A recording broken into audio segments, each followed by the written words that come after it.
فأنا ناصح لإخواني بالصدع بالحق تبيض وجوههم. السكوت في مسألة الحزبية يضرها، فاصدع بما تؤمر وأعرض عن المشركين. سلامي على دماج ورجالها والشيخ يحيى ودار العلم يا سعد بانيها. الرحمن الرحيم. الحمد لله رب العالمين. أشهد أن لا إله إلا الله وحده لا شريك له وأشهد أن محمدا عبده ورسوله. اللهم صل على محمد عبدك ورسولك وعلى آله وأصحابه أجمعين. أما بعد.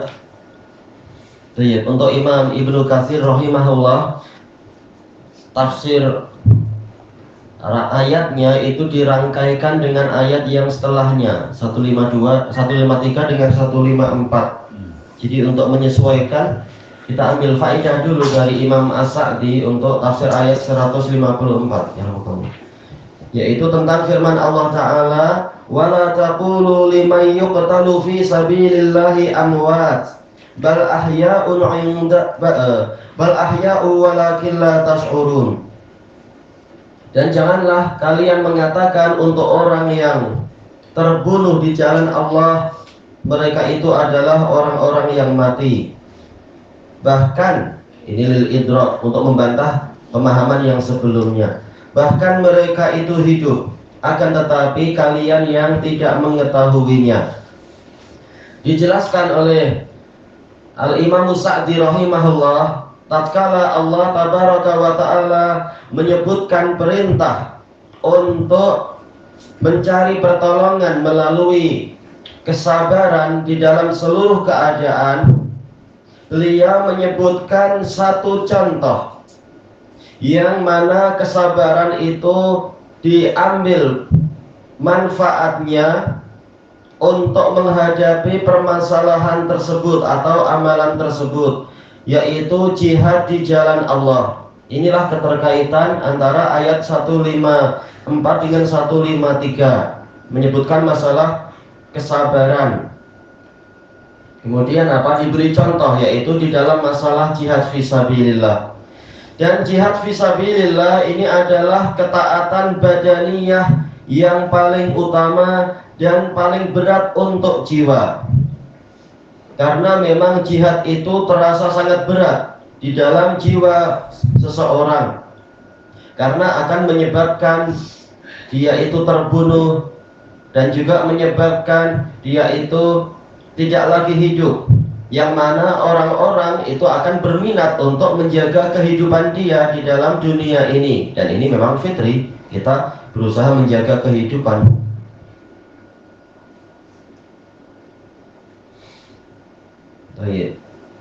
Karena dengan itu, yaitu kalau kita tidak berperang, kita akan mendapatkan kehidupan dan segala konsekuensinya.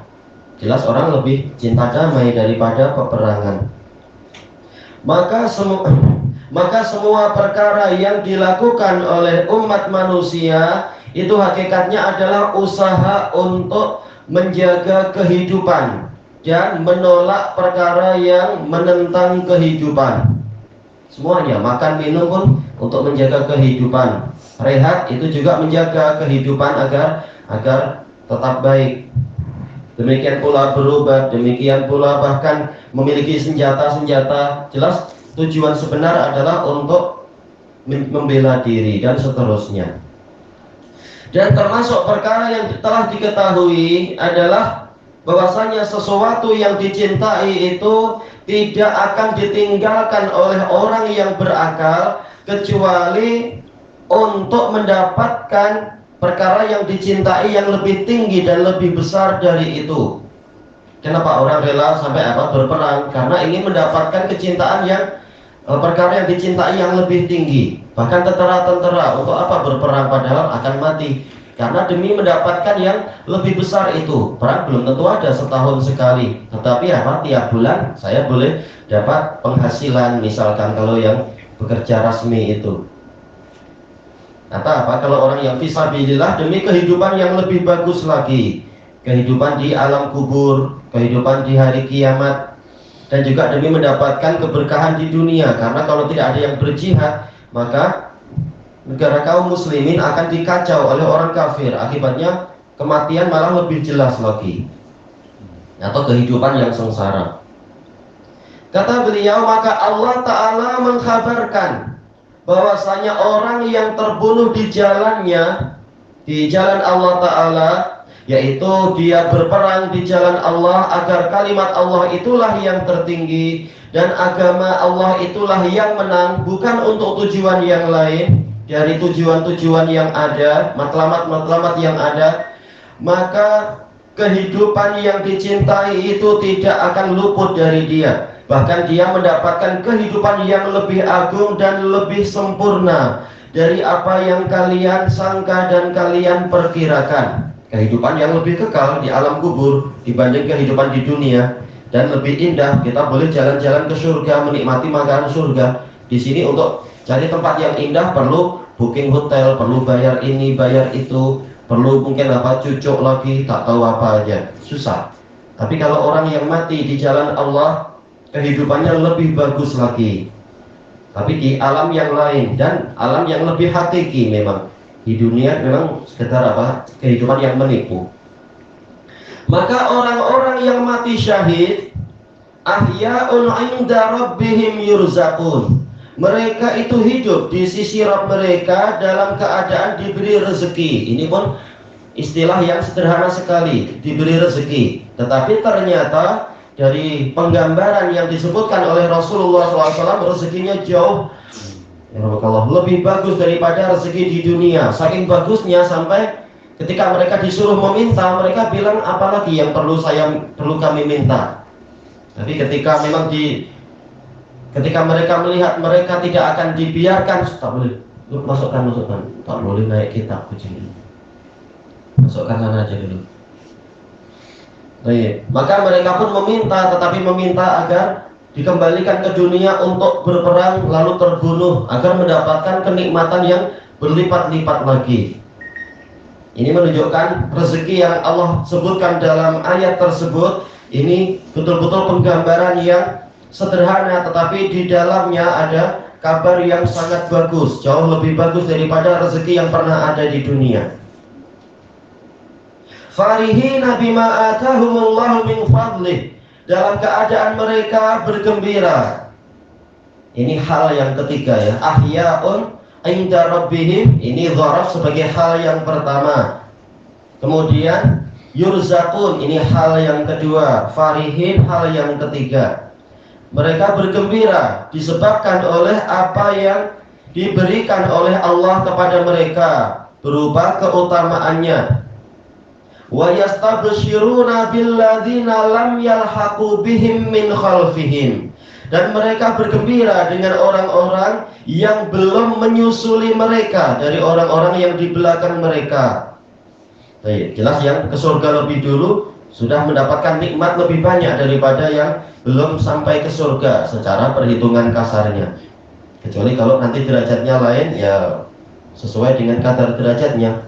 Allah khaufun alaihim walahum yahzanun, yaitu mereka tidak tertimpa ketakutan dan mereka tidak bersedih hati. Padahal orang di dunia senikmat apapun hidup dia, ketakutan akan selalu ada, kesedihan akan selalu ada. Bahkan orang terkaya di dunia, entah siapa itu, mungkin siapa aja itu yang jahat-jahat itu, tetap dia merasa sengsara dengan anaknya atau dengan istrinya atau dengan masalah moneter dia dan seterusnya. Di dunia tetap yang namanya kesengsaraan ada, tetapi yang sudah masuk ke surga, yang mati syahid, dia tidak mengalami yang seperti itu. Demikian pula yang tidak mati syahid tapi masuk surga. Yastabshiruna bi ni'matin minallahi wa fadl, mereka bergembira, bukan yubshirun tapi yastabshirun. Tambahan bangunan menunjukkan tambahan makna. Berarti apa? Memang sangat bergembira dengan kenikmatan dari Allah dan kurnia dari Allah. Wa annallaha la yudhi'u ajral mu'minin, dan mereka bergembira karena mereka telah membuktikan bahwasanya Allah tidak menyia-nyiakan pahala orang-orang yang beriman. Satu biji zarah pun dibalas berlipat-lipat. Ternyata tidak ada amalan yang tersia-sia asalkan syaratnya terpenuhi. fahadha a'zamu min hadhil hayatil mutadhamminah, maka ini adalah lebih agung daripada kehidupan dunia itu, yang mana yang ini al-mutadhamminatu lil qurbi minallahi ta'ala, yang mengandungi kedekatan kepada Allah Ta'ala, wa tamattu'ihim birizqihil badani, dan disebabkan karena mereka bersenang-senang, tamattu', bersenang-senang, bernikmat-nikmat dengan rezeki Allah yang bersifat badaniyah, fil ma'kulati wal masrubatil ladzidzah, berupa makanan-makanan dan minuman-minuman yang lezat. Mungkin kita di dunia cuma lihat gambar saja makanan Korea atau makanan Jepun atau tak tahu makanan Italia atau apa, perlu duit banyak lagi. Tapi kalau sudah di surga semuanya gratis, free, dan lebih bagus lagi, lebih lezat lagi. Kalau sudah makan perut penuh, keluar dengan apa? Dalam keadaan berupa peluh yang terbuat dari minyak kasturi. Sementara kalau kita di dunia langsung harus perlu kemana itu? Ke bilik tandas. Baunya busuk padahal tadi makanannya sedap-sedap. Entah bagaimana itu. Tapi di surga keluarnya pun seperti apa? Minyak kasturi lewat peluh. Tidak kencing, tidak berak juga. Wa rizqir ruhi, mereka juga bersenang-senang dengan rezeki yang bersifat rohani. Wa huwal farah, yaitu kegembiraan. Wa huwal istibsyar, yaitu merasa sangat bersuka cita. Wa zawali kulli khaufin wa hazan, dan dengan hilangnya setiap rasa takut dan kesedihan. Wa hadhihi hayatun barzakhiyah, dan ini adalah kehidupan di alam barzakh. Ini masih di alam kubur. Itu pun sudah senikmat itu, belum lagi nanti di hari kiamatnya.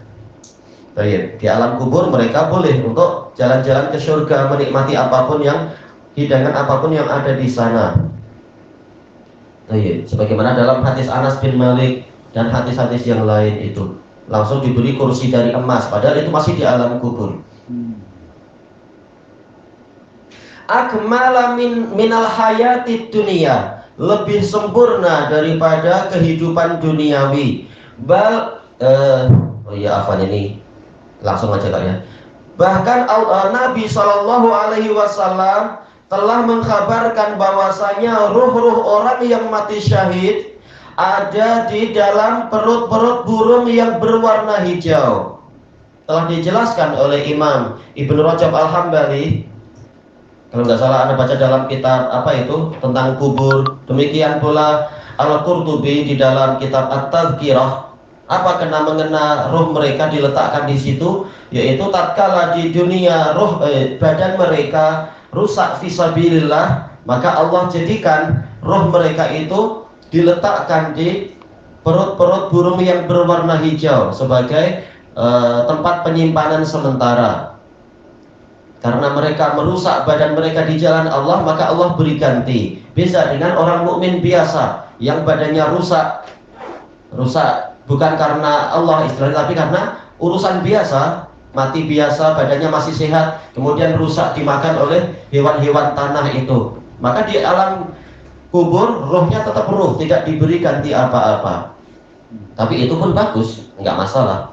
Rohnya boleh terbang bebas. Tapi untuk orang yang mati syahid diberi kendaraan yang bagus berupa wujud burung-burung hijau itu, yang tinggalnya adalah di konadil, dari konadilil arsy, di bawah arsy, lentera-lentera di arsy. Inilah keterkaitan kenapa untuk orang yang mati syahid rohnya diberi tempat pengganti, sementara orang yang mati biasa tidak diberi tempat pengganti rohnya itu, tidak diberi semacam apa kendaraan atau badan pengganti. Kemudian disebutkan di sini dia datang ke sungai-sungai surga, menikmati sungai di surga, memakan dari buah-buah surga, dan hinggap di lentera-lentera yang digantungkan di arsy. Disebutkan di sini dalam catatan kaki sebagaimana dalam Sahih Muslim dari hadis Ibni Mas'ud radhiyallahu anhu. Baik, kalau yang masalah diberi kursi emas ini yang dari hadis Anas. Dan di dalam ayat di dalam ayat ini ada dorongan, ada anjuran yang paling besar untuk berjihad di jalan Allah. Orang tak mau jihad karena takut mati, maka diberi kabar gembira, mereka tidak mati, cuma pindah ke alam yang lebih sedap, lebih hebat, lebih kekal, dan lebih bagus segalanya. Langsung Allah memberikan kabar gembira yang betul-betul menghapus segala ketakutan. Orang takut mati, kita semua takut mati, tapi diberitahu kalau mati syahid engkau tidak mati, engkau hidup, cuma pindah alam yang lebih bagus lagi. Tak ada tiap tahun perlu bayar pajak pintu kalau di Indonesia, atau pajak tanah. Kemudian disebutkan di sini kata beliau, dan anjuran yang paling besar untuk menekuni kesabaran di dalam jihad tersebut. Seandainya para hamba itu mengetahui keutamaan dan pahala yang disediakan untuk orang-orang yang terbunuh di jalan Allah, tidak ada seorang pun dari mereka yang tertinggal. Tapi bukankah mereka tahu? Mereka sudah membaca. Ini pengetahuan yang tidak sampai merasuk ke dalam hati. Coba seandainya mereka lihat langsung di depan mata itu istana dan segalanya di alam kubur, mereka akan berduyun-duyun ke situ. Tapi karena itu adalah menunjukkan kembalinya kepada kekuatan akal dalam memahami dan menggambarkan isi wahyu, maka memang orang yang paling berakal itu yang paling beriman dan paling memenuhi panggilan. Yang paling berakal Rasulullah, kemudian para sahabat, maka mereka yang paling memenuhi panggilan ini karena akalnya betul-betul mampu melihat itu di dalam penggambaran mereka. Sementara untuk orang kita sesuai kadarnya, orang-orang seperti kita. Makanya banyak orang yang walaupun dia bilang saya percaya, tapi selama belum dilihat oleh mata, maka memang kadar gambarannya itu tidak seberapa kuat. Akan tetapi tidak adanya ilmu yaqini yang sempurna. Ini memang masalahnya di situ. Akalnya ada tetapi tidak seberapa kuat. Ilmu yang dimiliki tidak sampai ilmu yakin yang sempurna, yang lengkap. Tidak adanya inilah yang menyebabkan tekad-tekad itu menjadi melemah. Dan menambahkan tidurnya orang yang tidur. Ya, lebih suka tidur daripada berjihad di jalan Allah ketika ada kesempatan berjihad. Dan meluputkan afata, yaitu meluputkan pahala-pahala yang besar serta ghanimah-ghanimah yang telah dipersiapkan.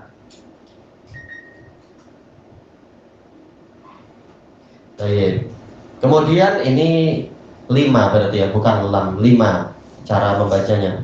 Kenapa itu tidak terjadi? Yaitu kenapa pahala-pahala itu tidak terjadi sementara Allah Ta'ala telah ishtara minal mu'minina anfusahum wa amwalahum bi anna lahumul jannah. Jadi ini beliau sedang membantah kelemahan tekad dan pemikiran orang-orang di dunia ini. Kenapa yang dijanjikan itu tidak ada sementara Allah memang sudah membeli dari kaum mukminin jiwa dan harta benda mereka, dengan balasannya mereka akan mendapatkan surga.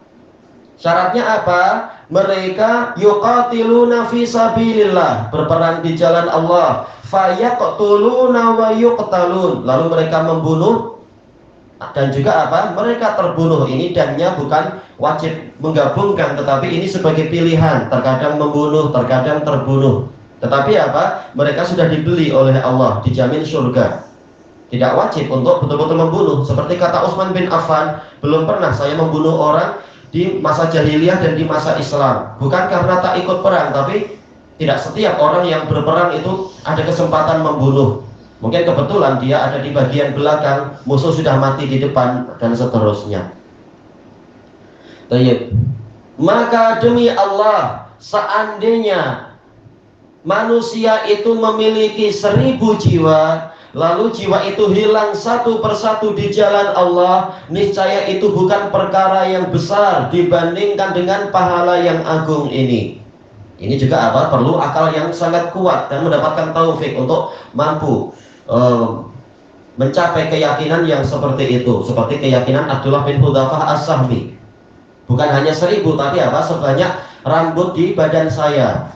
Saya siap melakukan itu di jalan Allah. Ini memerlukan apa? Akal yang sempurna, akal para sahabat. Maka dari itu, orang-orang yang mati syahid, setelah mereka melihat pahala dari Allah dan bagusnya ganjarannya, mereka tidak mengangan-angankan kecuali untuk dikembalikan ke dunia sehingga terbunuh lagi di jalan Allah berulang kali. Bukan karena rindu dunia, tapi karena ingin mati lagi, biar dapat pahala seperti itu lagi.